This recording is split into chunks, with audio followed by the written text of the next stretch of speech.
There was a real issue at that time of distrust between all the entities. Fear amongst, I think, on the irrigation side. The studies were beginning to, how do we solve our water rights issues? How do we solve our fisheries issues? You have to listen to the other groups. We had to begin to trust each other. This would have never happened like even 10 years earlier because we were at such odds.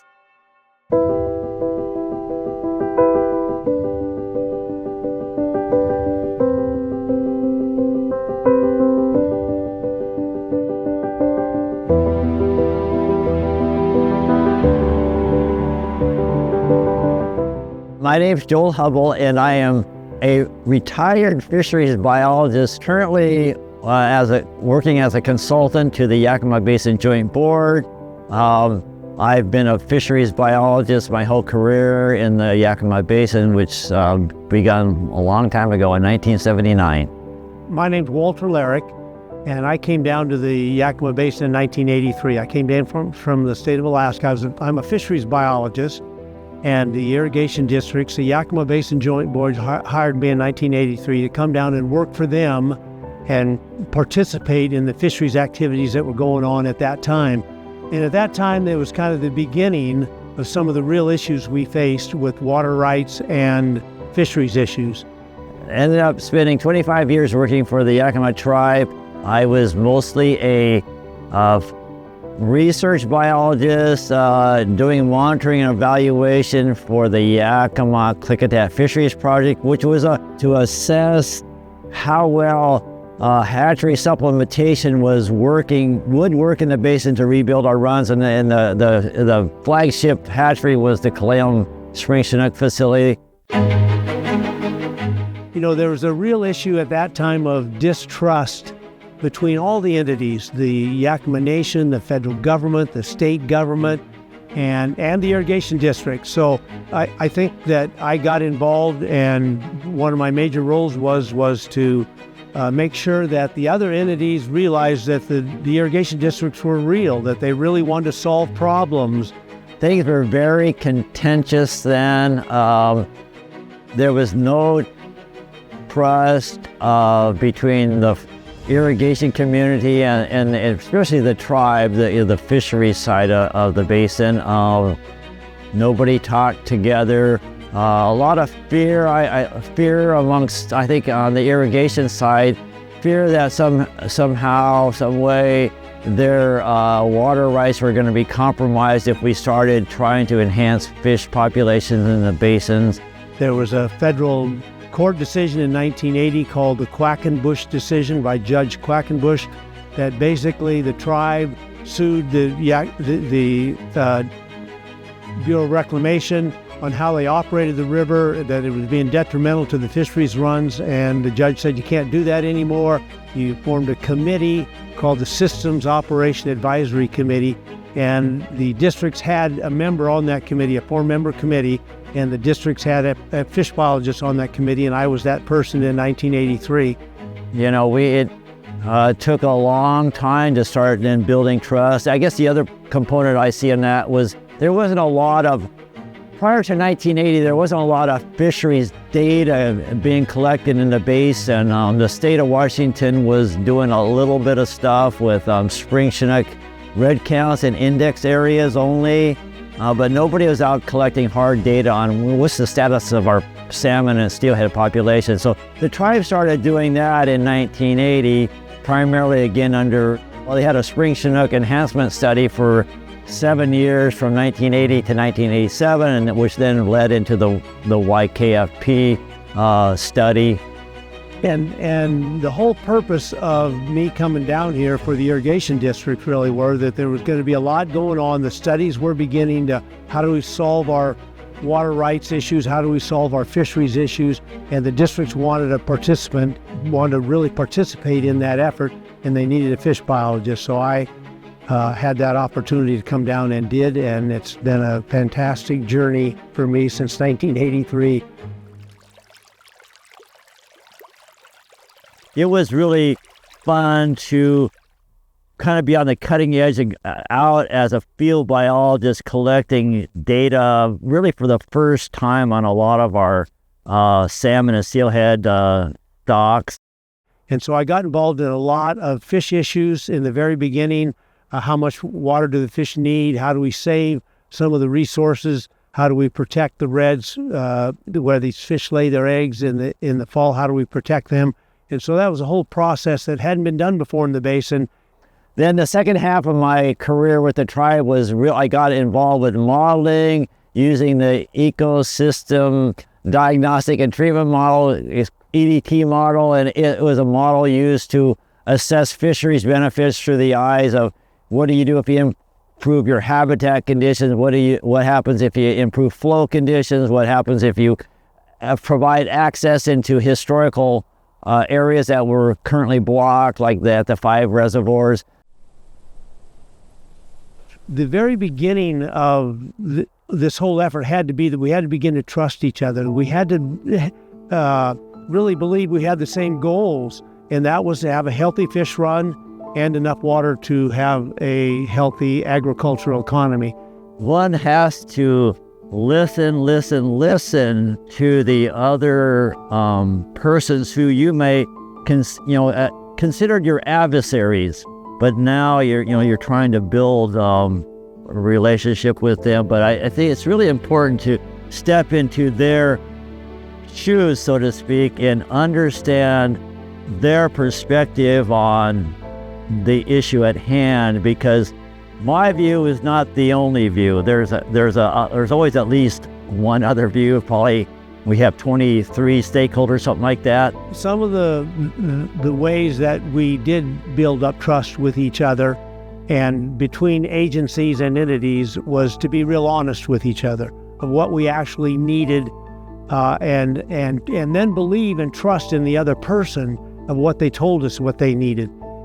You have to listen to the other groups and respect their values and understand where they're coming from, understand their history, why do they think the way they think today. There's history there that is involved, and so you just got to listen, and then start working together and talking respectfully with each other. And that was a long process. If we look back since '83, which was sort of the genesis of the integrated plan, the Yakima Basin Integrated Plan is that the same people were involved, and we began to trust those individuals. I mean, if we look at the history of this, some of the key players were here for 30 and 40 years working on the same issues, and we did trust each other, and we did make a lot of progress because of that. One of my big highlights, I think, for me under the integrated plan was in 2009, the tribe had introduced for the first time in almost 100 years, or nearly around 100 years, sockeye back into Lake Kalalam. These were sockeye that they had collected at Priest Rapids Dam and released into the lake. And the tribe had a celebration at Lakeside up there, and I can recall I was sitting in the back row of the seating there as the ceremony is going on, and I'm looking forward in the front row, and there sits Scott Revelle and Rand Van Gundy with the Rosa Irrigation Districts, and I just had a big smile in my heart about this would have never happened like even 10 years earlier, because we were at such odds, with how to proceed in the basin. So that just spoke a lot, visual memory of this is how far we've come since the 80s.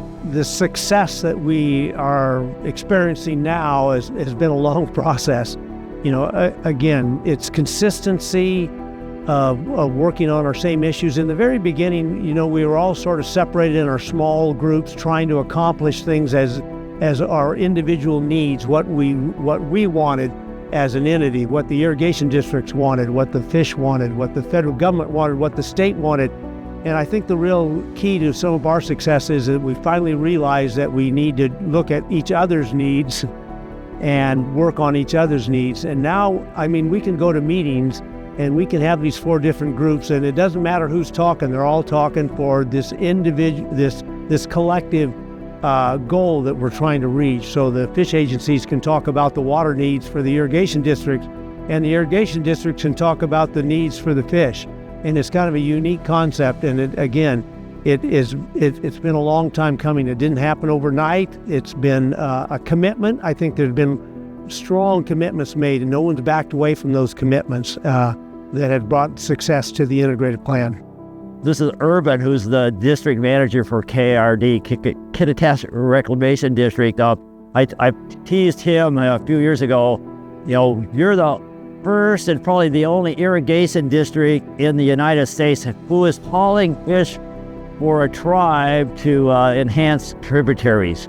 So, and we're currently, this is our year 4 of having their crew, KRD's crew, go down to Prosser right now during the fall time twice a week and drive fish up, coho adults, and we're releasing them into these supplemented tributaries that we enhance with water. And so it's not a quick fix. It's a long process. It's taking small steps, but having success with the small steps. There's a gentleman, Derek Sanderson, with the Washington Department of Ecology, that was a major player in the beginning of the integrated plan, always said, let's have some small projects and let's have success and let's prove our track record. And I think that's what the integrated plan has done over time. It has taken small steps. It's proven it can accomplish good things, and we build trust and we take another step and a bigger step. We've had good leadership over the last, since 2009 when we started, good leadership from all the entities, the fish co-managers, the state of Washington, the tribe, the irrigation community, environmental community, kind of cast a vision for how to move forward and be solution-oriented in addressing the problems for both fish and irrigation. I'm going to mention Bob Tuck, who was instrumental in fish restoration in the Yakima Basin. Bob's passed away, but Bob was instrumental, sort of a mentor to me when I first came to the basin. He's a tribal biologist, not the first, but one of the first with Joel, or in the early 80s, late 70s. And so he was a great guy to work with in the basin, really helped us out a lot. But there's been a bunch of them. Dale Bambrick would be one that comes to mind, who worked for the tribe and then worked for National Marine Fisheries Service. A good biologist, had helped the basin a lot in fish recovery issues. Lynn Hatcher, he was the program manager for the Yakima Nation Fisheries Program at the time, and he did a lot of work in the basin. I think we have to mention Ron Van Gundy, the manager of the Rose Irrigation District, instrumental in the beginning of getting this all started. True believer in working together, all entities working together, and Ron would be a major player in history to where we are now. Yeah, and I'll mention John Easterbrooks with this Washington State Department of Fisheries, who served. He was one of the charter members with Walt on SOAC. He's been retired now for a few years, but John was a fun guy to work with and very knowledgeable. And I have worked alongside Joel, not with him necessarily, but alongside him in different capacities, really. I've always known Joel since I came into the basin. I didn't really have the opportunity to work really closely with him until he came to work for the Bureau of Reclamation. And since then, we have been partners and working for the Yakima Basin Joint Board as consultants. We're both retired. And I think we've got the best of both worlds right now. And I think the Joint Board has two great biologists working for them. For both Walt and I, we've had, it's been a great basin to work with our colleagues. There's been a longevity here, but people don't typically leave. They like it here, they stay. So like with Walt, get to spend decades working together, which is unheard of to me. It's been really enjoyable. And I think that's the key point. I think people stayed here and work here because of the potential, the fantastic potential to rehabilitate this river and enhance it and still have a viable ag industry here.